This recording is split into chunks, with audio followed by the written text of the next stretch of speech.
In New Jersey, there lurks a strange monster that terrorizes anyone who ventures deep enough into the forests of the Pine Barrens.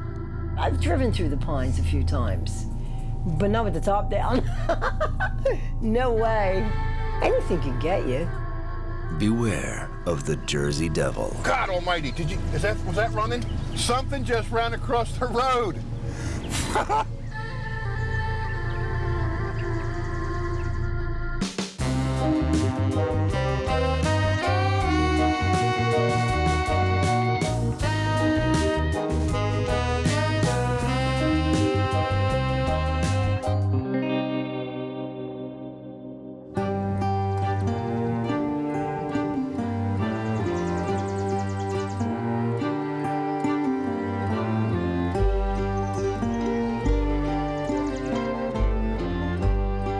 To most people, New Jersey is Atlantic City casinos, the beaches of Cape May, lush national parks, and the backdrop for the legendary television series The Sopranos.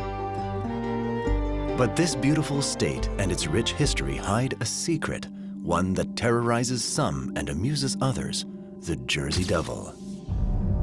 Jerry Plumeri is among those who fear the Jersey Devil. It was like 1964. And everybody went down the shore. Everybody went to Seaside.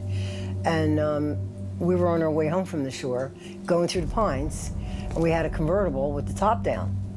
And all of a sudden, I heard this blood-curdling scream. This isn't normal, this wasn't human. I looked over in the trees and there was these lights, like two red lights like this.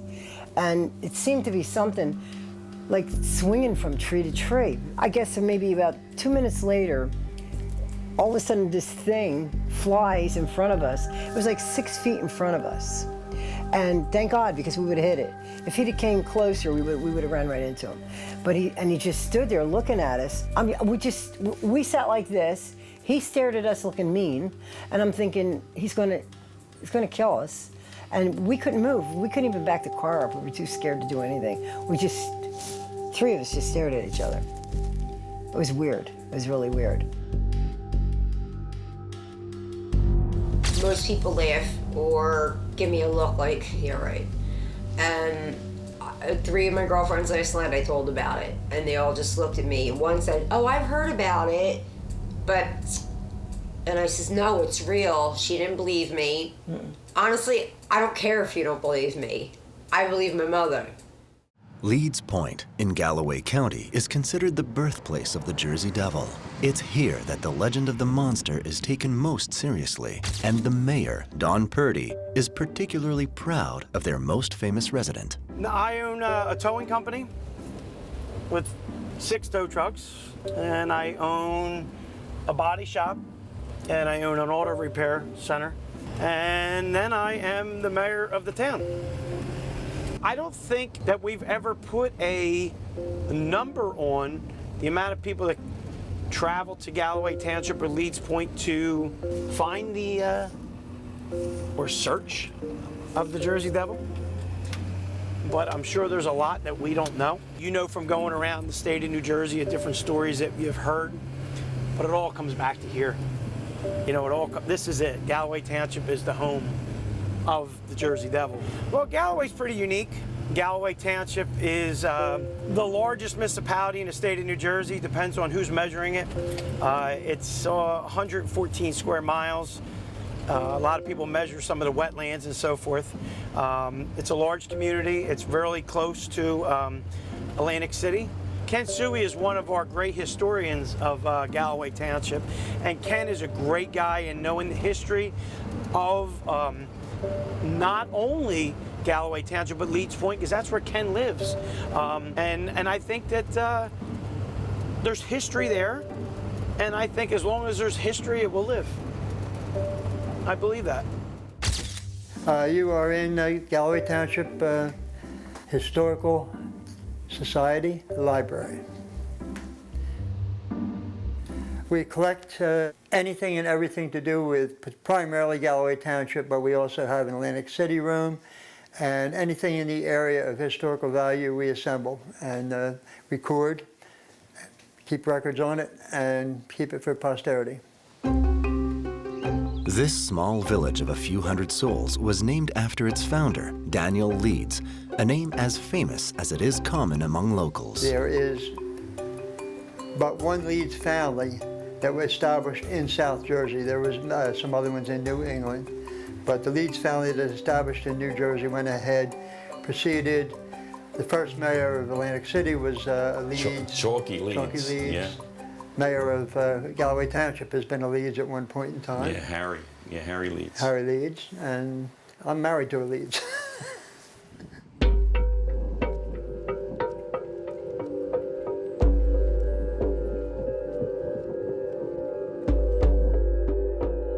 But the most famous of the Leeds is Jane, or as she's known here, Mother Leeds. This mother of 13 children influenced New Jersey for centuries, beginning in 1735. It seems that Jane Leeds and her husband Daniel lived in a cabin at the edge of a great swamp along the Mullica River. Now, folks in these parts say that it was a strange family, an unusual family. Some people even said that Jane Leeds was a witch. One night, she learned that she was pregnant with her 13th child. And in a moment of understandable weakness, she said, as she was saying her prayers, "Lord, let this one not be a child, let this one be a devil."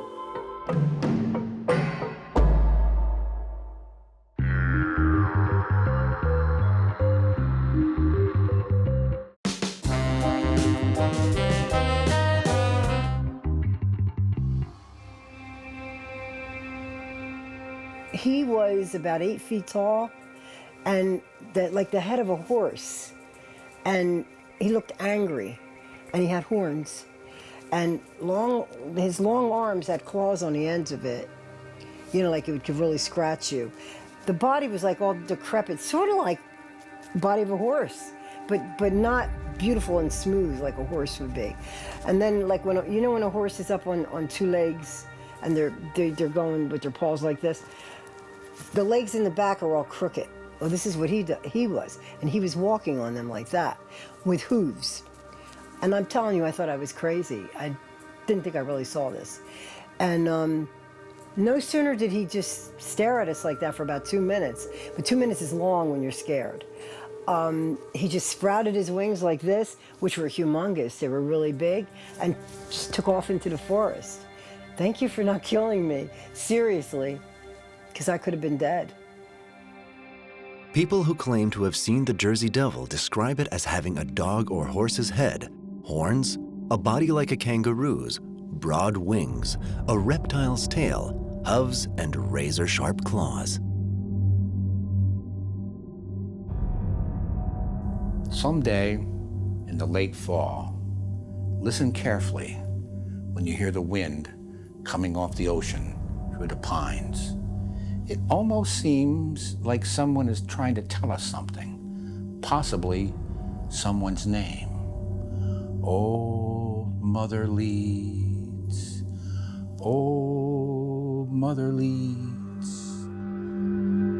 But how does a woman from America's colonial era give birth to the devil? Well, we do know that it was an unusual family. It was a very large family. It had 12 children. And Jane Leeds, her problem was not really with her husband. Daniel, he was a good hunter, an excellent fisherman, a decent gardener. There was always food on the table. That wasn't the problem. The problem was that Daniel Leeds didn't take very much interest in the children. And so Jane Leeds was left with the cleaning, the cooking, the laundry, chopping wood, picking things up, putting things away. To tell the truth, she was at her wit's end. She was frustrated. On that frightful night in February of 1735, when Mother Leeds' 13th child was born, it started out a perfectly healthy, normal little baby boy with blonde hair and blue eyes, but then something went terribly wrong. My name is Rochelle Christopher. I am an independent historian with Victorian Vanities. My organization teaches people about American history. And one of the things we look at generally in the show that I do on Weird New Jersey is the New Jersey Devil. And I did see it once. I'd been driving for a couple of hours. I was between Cape May and Stone Harbor, and it jumped out in the road. And of course, it then flew away.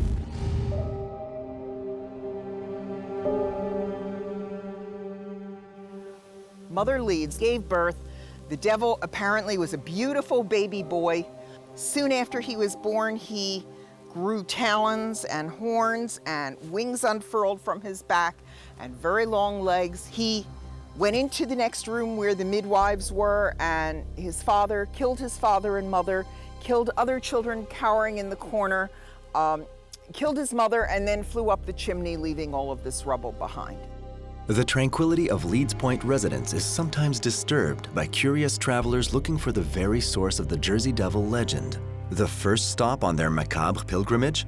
A house built on the ruins of the legendary residence of Jane Leeds. There are cults who believe in the New Jersey Devil, and some people believe this is the neighborhood, this is the house. They're going to threaten, they want what they want, which is to burn down the house if they can't take pictures, to do seances, to conjure it up, but they're looking for a connection to the devil, which this lady who owns the house claims is not here. There is nearby a cemetery. It's called Leeds Point Community Cemetery, and it has maybe about 40 or 50 stones in it, and there were kids from Stockton, students from Stockton University, and they did a seance up there, hoping to conjure up something.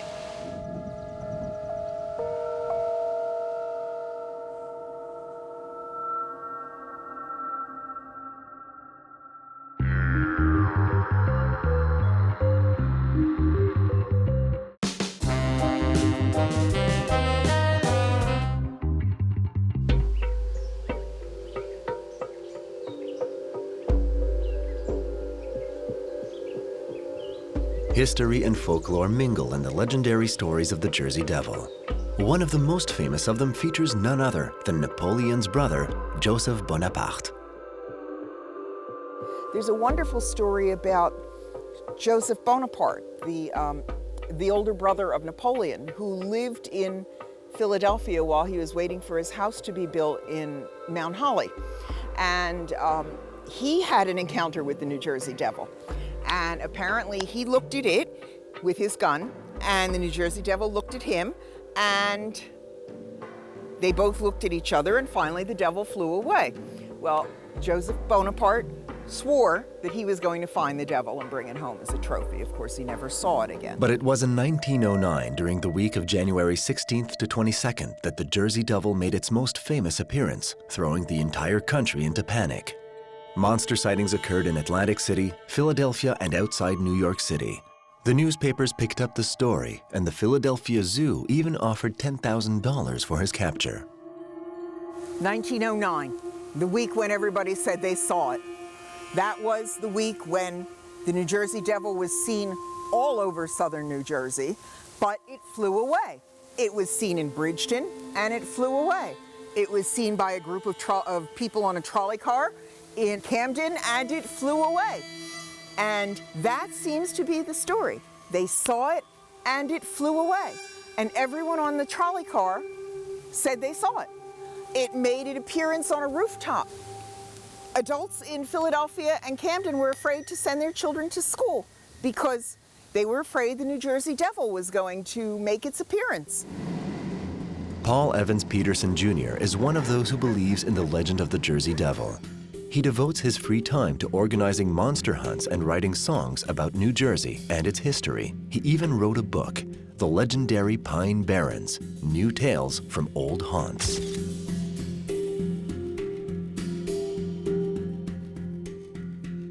Hey, my name is Paul Evans Patterson Jr. I am a singer, songwriter, author, and jewelry maker.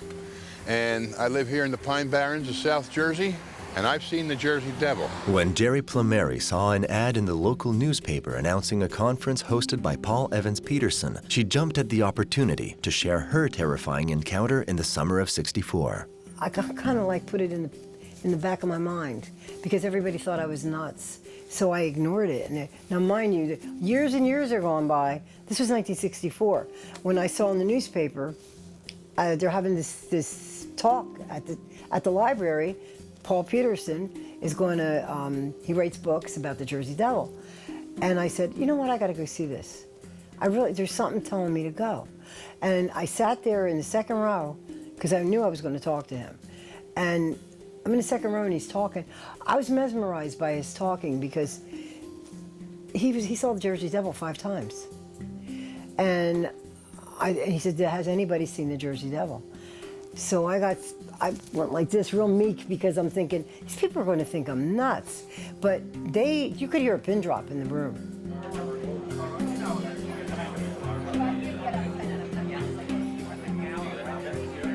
You made this your life thing. Basically. Yeah. Yeah. I never saw its face. I saw it hopping away from me. Ooh. And I heard it coming up my cellar steps and banging on the door. But never came face to face. Never came face to face with it. Nope. I'm asking if you remember. I'll write a book called I Shook Hands with the Jersey Devil. That'd be great. I'd love that. Me too. I shook claws with the Jersey Devil. If the Jersey Devil was born in Leeds Point, he hides in the forests of Pine Barrens. Today, Jerry Plumeri and Paul Evans Peterson meet at the visitor center of the Pine Barrens Preservation Alliance, on the edge of the forest where the monster last appeared. Doesn't he? No. Do you want me to tell the truth? He doesn't look anything like what I saw. What I saw was about this tall, but these are like real hands. He didn't have real hands, they were claws. And the legs didn't know nothing like this. It was like a horse when it was standing up on its hind legs, where the back legs are bent, and he had hooves, which he has hooves, and a long tail. But a head of a horse, but this looks too gentle. He didn't look gentle, he had red lights for his eyes and horns. So a lot of people down through the years have seen it and have shot at it. I have a friend of mine that shot at it 3 times. See, you don't hear about it for a long, long time. Right. Well, they say that anytime you see a lot of sightings of the Jersey Devil, it means a war is coming.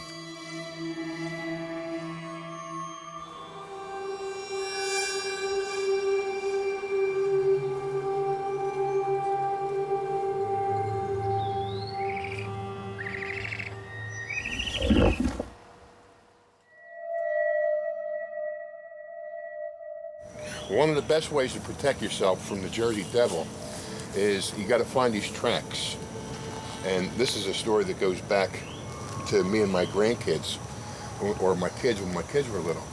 And I would tell them, you got to get a little shovel and dig the track real carefully and put it into a glass jar and screw the lid on it and keep that jar under your bed.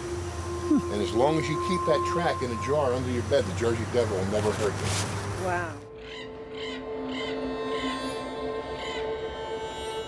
They all think we're all nuts in Jersey. Yeah, no, seriously, they do. Between the Jersey Devil and all the people in the malls, we are crazy. Right, really, when you come down to it, the Jersey Devil. Now, where do you hear that? Any other state? Yeah. All the stories that have ever been told about the Jersey Devil are born right there. Yep. That's it. That's where it all comes from.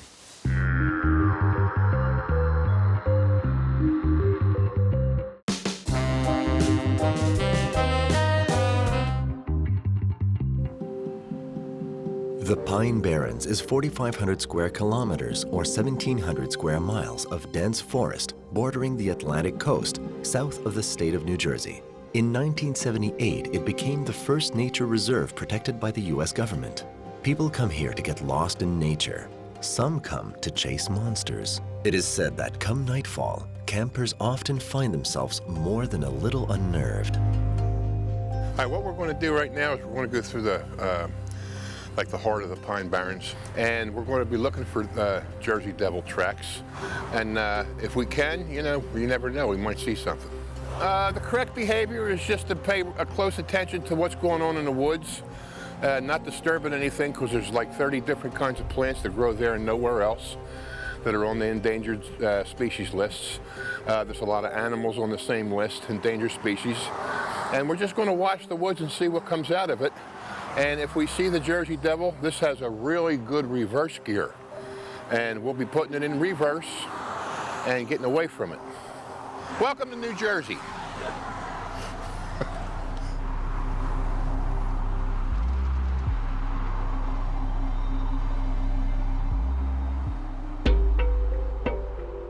When I go hunting for the Jersey Devil, I like to go either right in this area, back along the Mullica River, or down in Cumberland County, which is closer to the Delaware Bay than it is to the Atlantic Ocean.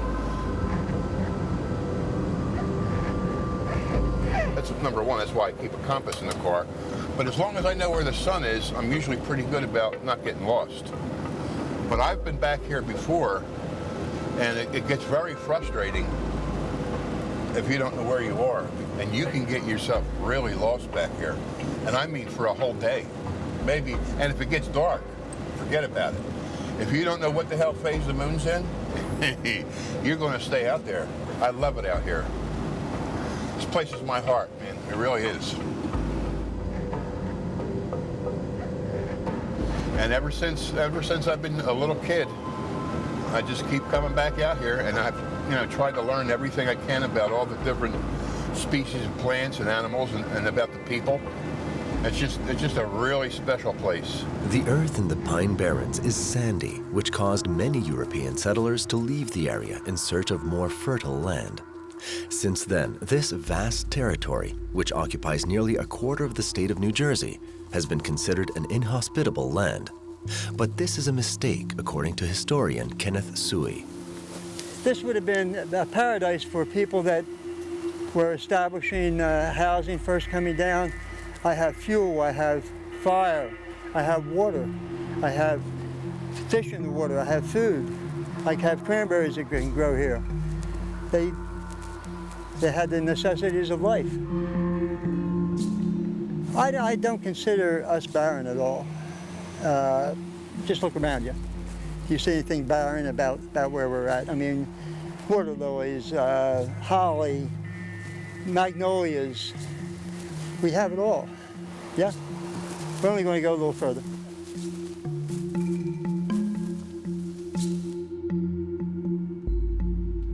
It is here that the Jersey Devil has made his home. The monster has been known to take long drinks from the deserted swamps of the Pine Barrens.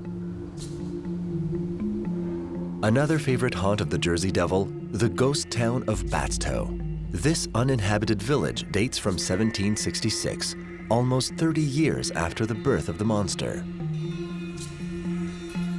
The Jersey Devil has been seen here through the years.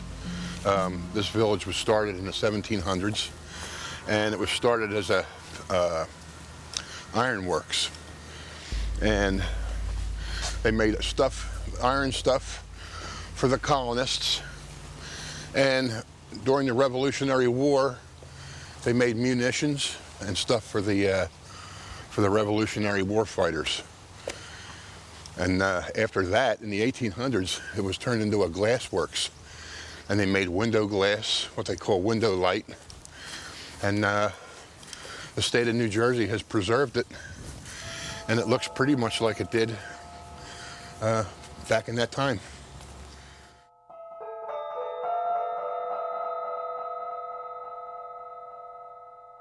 Over the years, the Jersey Devil's been seen here several times, or reported seen here several times by, residents, workers.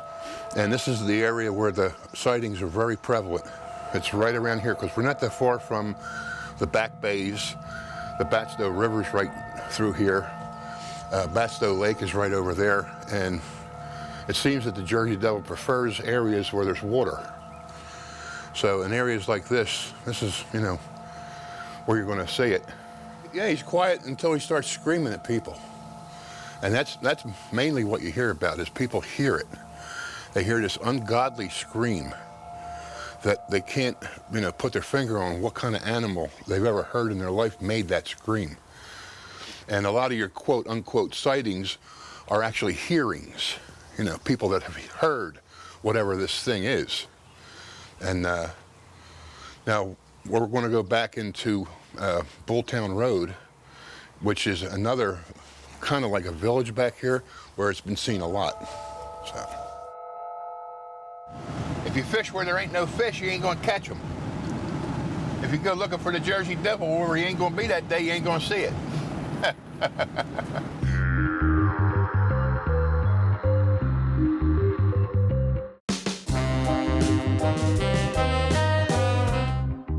How did the Pine Barrens become synonymous with fear and danger in the minds of the residents of New Jersey? Over the centuries, some people have had a personal interest in cultivating the mystery of the forest.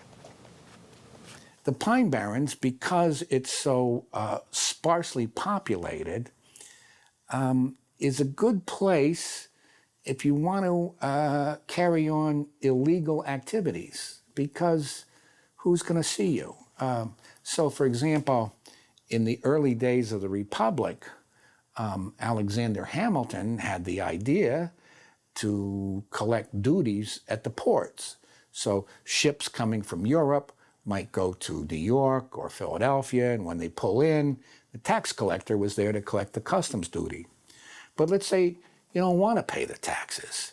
Well, maybe you could take your ship to Barnegat Bay or to Tuckerton and come ashore with the goods loaded onto Conestoga wagons, which could take the goods to New York and Philadelphia.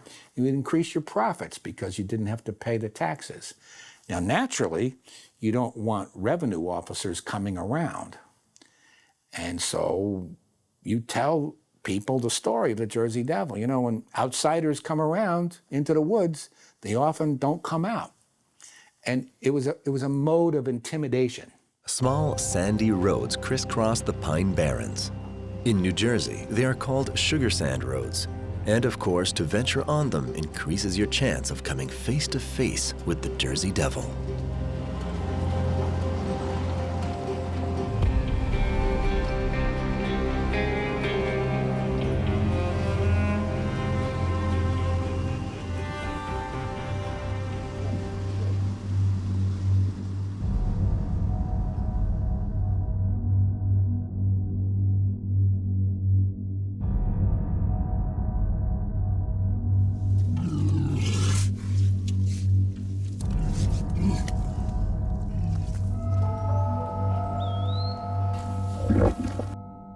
God almighty, was that running?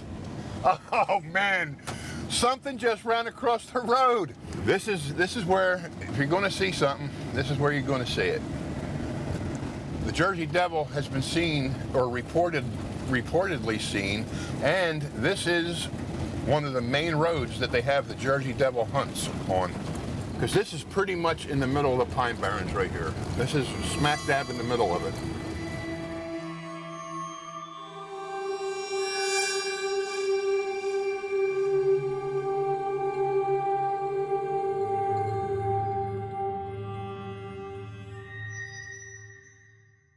I've driven through the pines a few times, but not with the top down. No way. No. Anything can get you. Anything can drop out from the trees. Even today, many people, sane, trustworthy people, say they believe in the existence of the Jersey Devil. There have been over 2,000 reported sightings, but what did these people really see?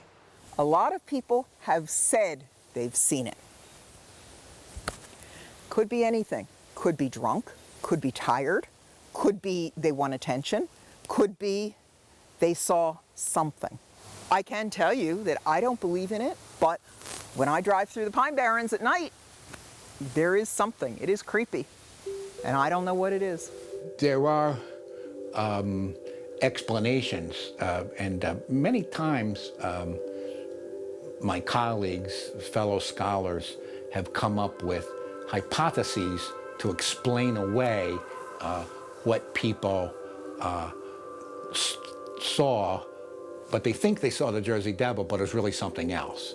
One is like the fruit bat, because bat-like wings, okay, we're halfway there, and it's night, and it's in the woods, and you're not familiar with wildlife, and you're scared, and you know the story already, well, the Jersey Devil pops into your mind as an explanation for what you saw. So bat would be one possibility. Far more plausible is the great horned owl. The great horned owl has quite a wingspan and makes clicking noises, and coming at you at night in the woods could be frightening enough. And again, if you already know the story of the Jersey Devil, you might mistake the great horned owl for the Jersey Devil.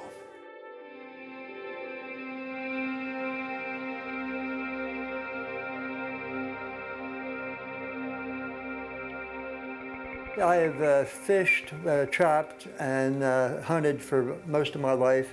I've been out in the bays, in the woods, in the swamps at every hour of the day and night. I've heard some really strange noises, which I have to attribute to being animal noises of one type or another. But I do not believe that there's a Jersey Devil. I believe it is a legend. It's really kind of a lousy feeling when you're trying to tell somebody something and they're laughing at you. It's supernatural. And a lot of people are interested in that. I know I am. I mean, I watch some crazy shows, you know, Thriller and all that. I watched some crazy shows, but this wasn't a show. This was true. So I don't see how they can't believe when there's people like me, and I know there's other people that's seen them. And I'm telling you word for word, and I never changed my story when I told it to Paul. I've never swayed from the story. It's the truth. I'm not making it up. But like I said, a couple of my friends think I'm off my rocker. They think I'm making it up for attention. No way.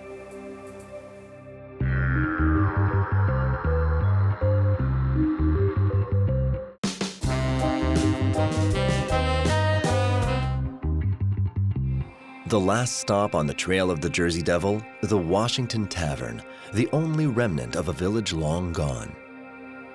This is as far as we'll go. The ruins are right over there.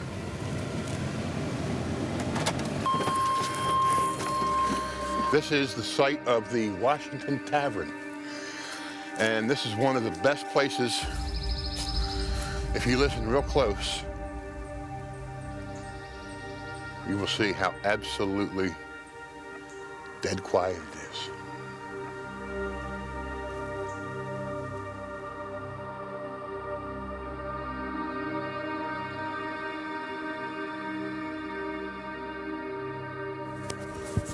You can see how old this growth in here is. This has been here a long, long time. And it's amazing, any time of year you come here, it's always this quiet. It's like everything else is afraid to live around here. And that's part of the legend, that at the birthplace of the Jersey Devil, no animal, birds, anything. It's very strange. Very strange. Gives you a chill every time you come down here, and I've been coming down here for a long while. There's basically a clearing over here.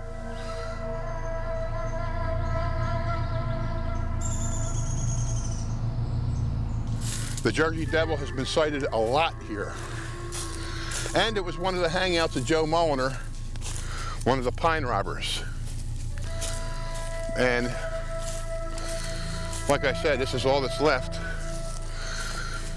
But this was a tavern built out here in the middle of nowheres now. But back in the day, this was quite the place to be. And now it's just a ghost town. In the time when these ruins were a village, legends about monsters had significant resonance in the community. Ever since the 20th century, there have been forces working against these traditional stories. I mean, in my romantic imagination, I can see, say, in the 19th century, the village storyteller sitting around the potbelly stove in the general store, regaling people with stories, and people with fiddles and banjos having a Saturday night dance. In the old days, people made their own entertainment. They made their own music, they told their own stories. Our culture doesn't really support leisurely storytelling anymore. And that's kind of like the foundation, and the floor would have went across. And that was the basement of it.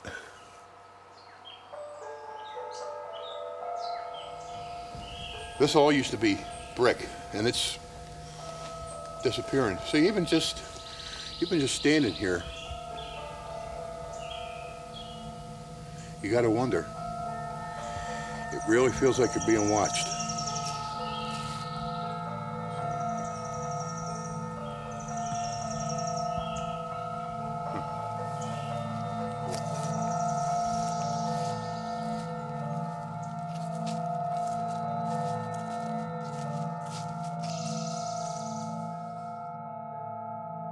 The story of the Jersey Devil has been passed down for 3 centuries, and along the way it has undergone some changes. The commercialization of the Jersey Devil was inevitable, but it had some positive and some negative consequences according to folklorist Angus Gillespie. The traditional stories of the Jersey Devil, and I think this is something that's very hard for contemporary audiences to understand, in the original versions, among the old families of South Jersey, this is an awesome, fearsome, nasty, dangerous creature who's said to have slit the throats of babies in their cribs. This is a creature that's monstrous and evil. Since we have, for the last several years, this hockey team called the New Jersey Devils, there's a lot of name recognition. I mean, people almost worldwide, certainly in North America, recognize the name, but they don't really know the story.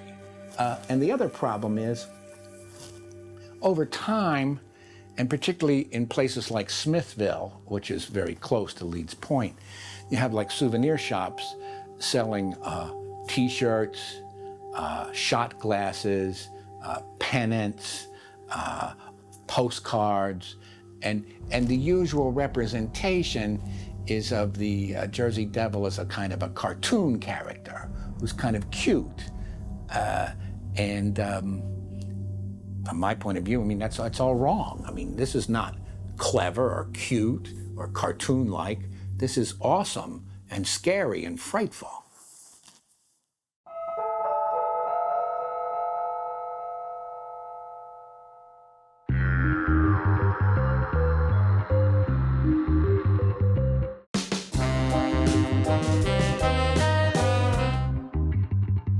Once feared, today the Jersey Devil is celebrated.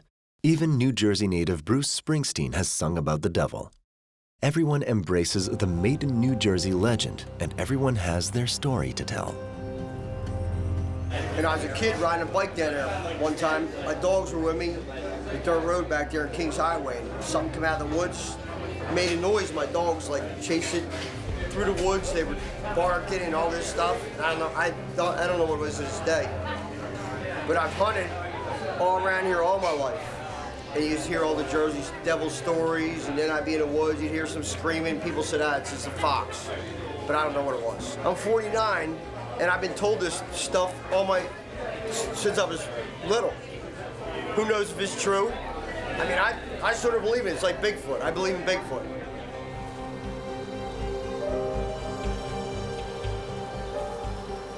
As a kid, I saw it as real. As a kid, I certainly saw it as real, especially you go to the local library and they have all the old Jersey Devil documentaries, like, you know, we saw something rustling in the woods, you know. It's yeah, I loved it. I loved it. You know, just having that bit of imagination to what might be lurking in the woods. And there's plenty of woods for it to lurk in, too.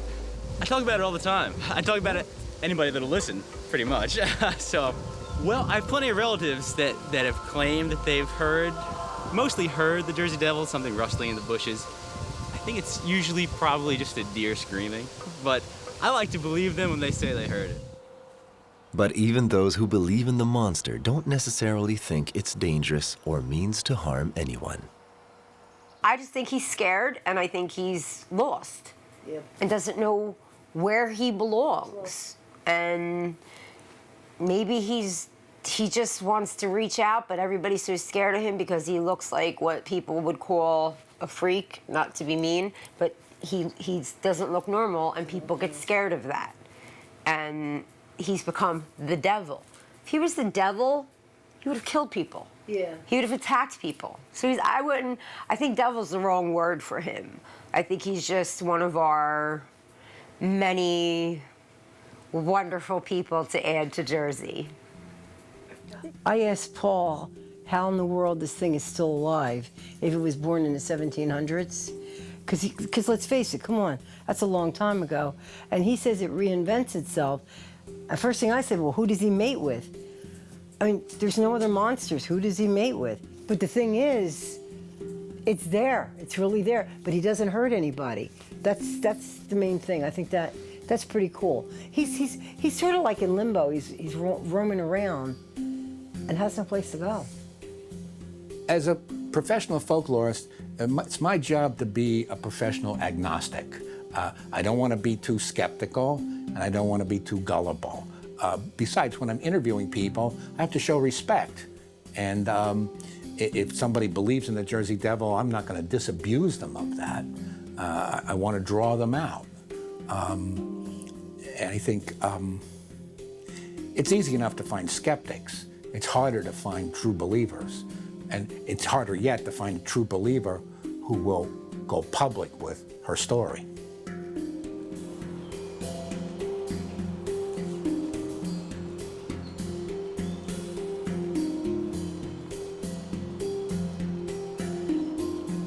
We didn't see him, and it's there's been a lot of people down through the years that go on Jersey Devil hunts, and with all kinds of equipment, with all kinds of detectors and electronic stuff and this, that, and the other thing, and that's not usually when it happens. Hopefully we could have had it happen, but it didn't. Of course, the day's not over yet. You never know. It's a long ride back to Hamilton. But usually it's somebody down here fishing or hunting or just going for a walk, and the thing will come out and stand in front of them, or jump in front of its car, and that's when it's seen. It's at the strangest times or the most unexpected times, and anytime you come to this part of South Jersey, could be the time you see it. And every time I come down here fishing or just taking a ride with a wife and taking some pictures, that could be the time that you look right into its eyes, and it's Jersey Devil.